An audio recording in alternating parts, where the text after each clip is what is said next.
Halo, perkenalkan saya Rosdiana Fitri, NIM 119380050 dari Program Studi Desain Komunikasi Visual. Saya di sini akan mempresentasikan pembahasan mengenai manajemen berdasarkan 7 pertanyaan seputar manajemen. Berikut adalah pertanyaannya. Pertanyaan pertama itu, apakah manajemen itu?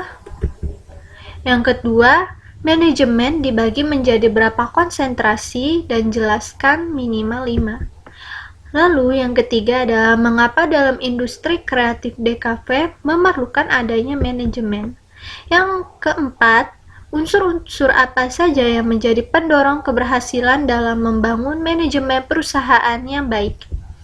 Yang kelima, apa ciri perusahaan yang memiliki manajemen yang baik?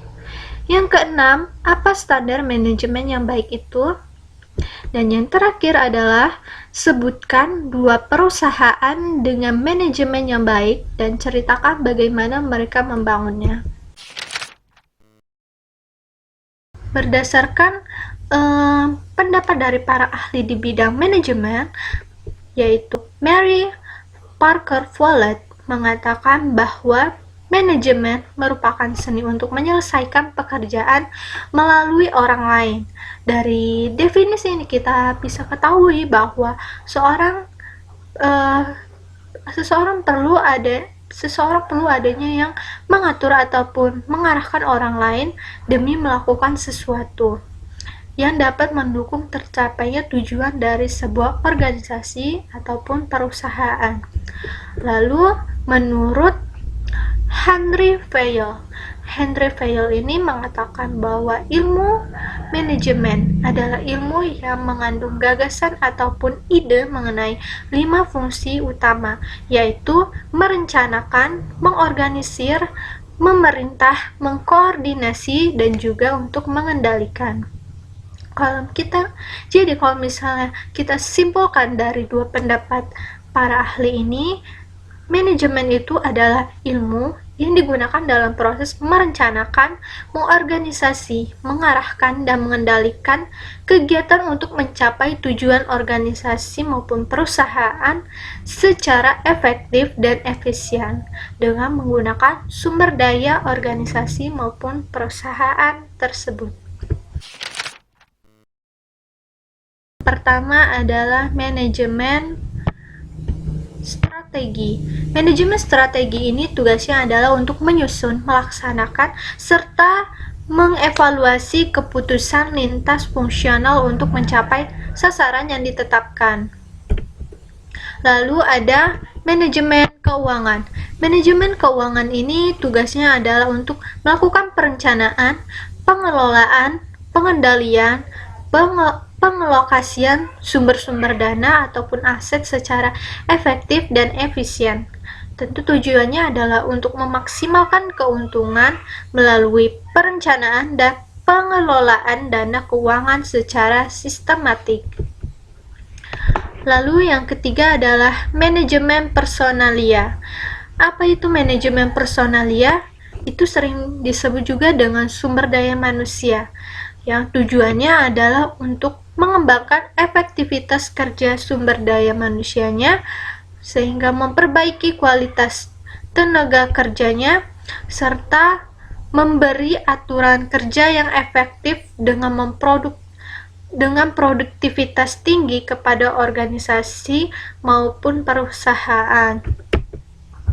Lalu yang keempat adalah manajemen pemasaran.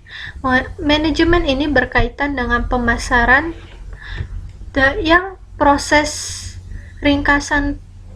prosesnya adalah analisis untuk melakukan perencanaan, pemonitoran pemasaran, yang tujuannya adalah untuk membangun permintaan konsumen sehingga munculnya kegiatan penjualan, lalu membangun kepuasan pelanggan sehingga tercapainya laba yang mengukur keberhasilan dalam manajemen. Lalu ada yang kelima, yaitu manajemen produksi. Manajemen produksi ini tugasnya adalah untuk melakukan pengelolaan dalam hal perencanaan menggunakan sumber daya seperti barang ataupun jasa dalam produksi sesuai spesifikasi seperti jumlah maupun waktu yang ditetapkan dengan biaya yang dikeluarkan dapat diperkecil. Jika kita definisikan, industri kreatif itu kan proses penciptaan kreativitas seseorang maupun sekelompok orang dalam membuat karya, yang selanjutnya karya tersebut bisa bernilai ekonomis atau menjadi produk ekonomi. Dalam produk ekonomi tersebut, jika ingin dilakukan pemasaran, maka perlu adanya manajemen yang memiliki fungsi perencanaan dalam menetapkan tujuan produk kreatif, menyusun strategi bagaimana produk tersebut sesuai dengan kebutuhan konsumen, mengorganisasi pengaturan dan pengontrolan sumber daya manusia dan fisik yang dimiliki agar bisa menjalankan rencana-rencana dalam proses penciptaan produk kreatif yang sesuai dengan waktu maupun tujuan yang diinginkan. Lalu manajemen itu untuk mengarahkan bagaimana upaya untuk menciptakan karya kreatif secara dinamis agar efisien dan efektif. Unsur-unsur penting yang ada dalam manajemen ada yang pertama, yaitu manusia. Manusia yang kompeten dalam melakukan kegiatan manajemen sangat diperlukan dalam sebuah perusahaan. Karena kalau tidak ada sumber daya manusia, maka rencana-rencana tidak akan terlaksana dan tidak akan tercapainya tujuan dari perusahaan tersebut. Lalu yang kedua adalah money.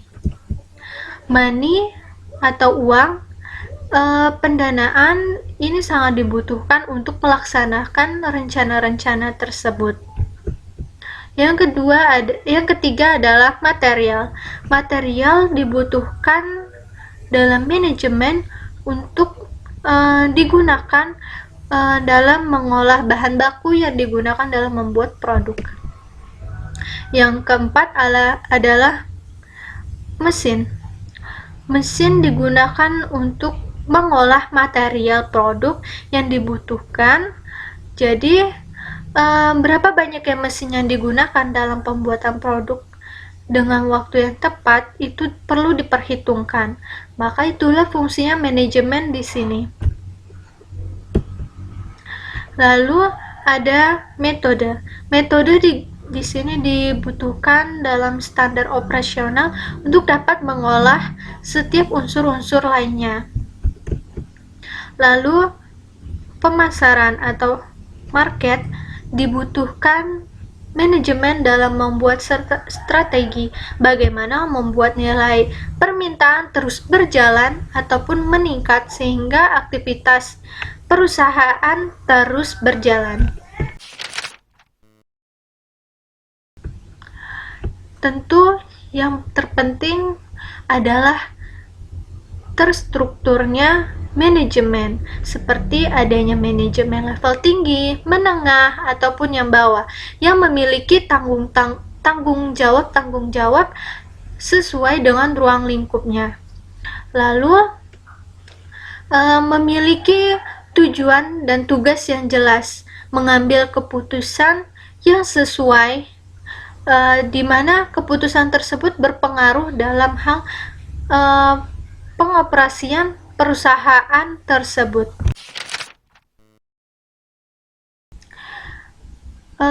Standar manajemen yang baik, di sini saya memilih ISO 9001 yang merupakan standar yang paling diakui secara internasional karena memiliki 7 prinsip yang dibutuhkan dalam sebuah perusahaan.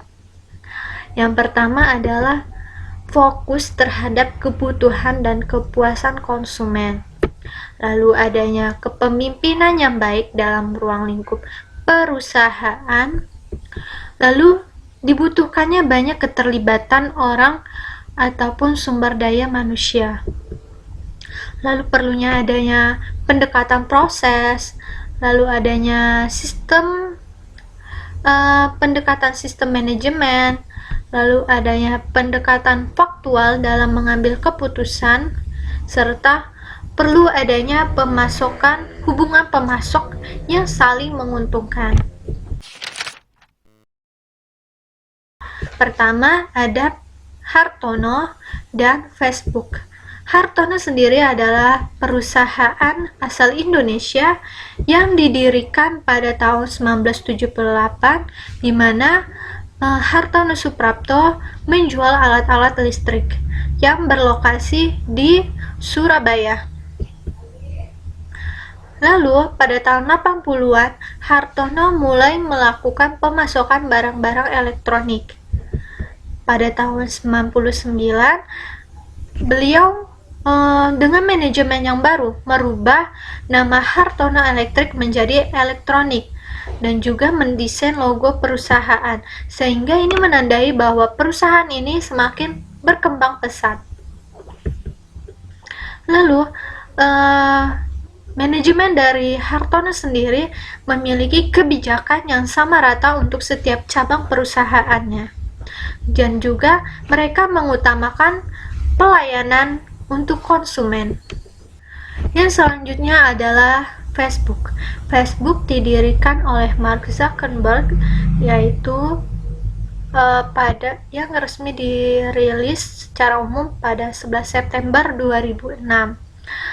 Dalam Facebook ini perusahaan Facebook ini memiliki yang namanya manajemen operasi yang dikembangkan berdasarkan strategi dan tujuan perusahaan.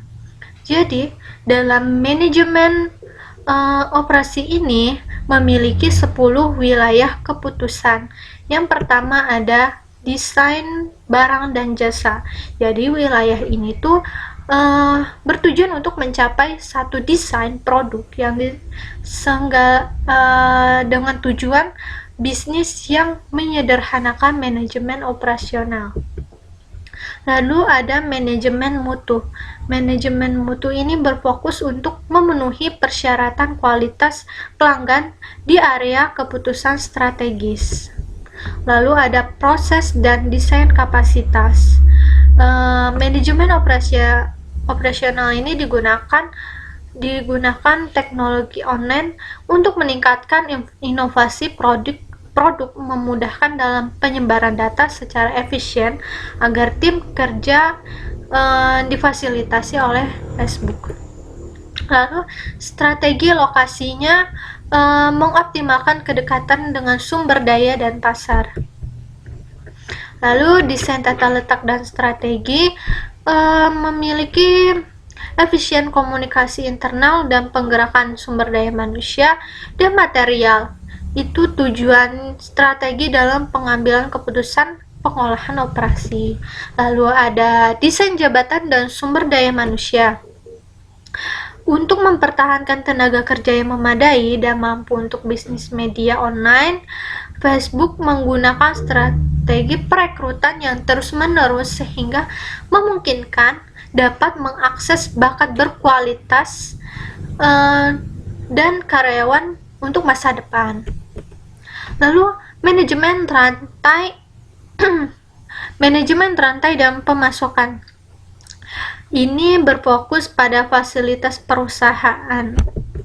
Lalu ada manajemen persediaan yang mengoptimalkan inventarisasi, pembelian dan kepemilikan. Lalu adanya penjadwalan. Dalam Facebook memiliki tujuan wilayah, yakni memastikan bahwa jadwal antar jangka pendek memenuhi kebutuhan bisnis. Seperti Facebook menjadwalkan data center bersifat reguler, sedangkan untuk perkantoran bersifat fleksibel. Hal ini untuk membuat tim dapat kerja secara kreatif dan mendiskusikannya dan memecahkan masalah dalam waktu yang fleksibel. Lalu ada pemeliharaan. Manajemen ini menggunakan berbagai pendekatan untuk kecukupan proses bisnis. Sekian penjelasan dari saya. Terima kasih.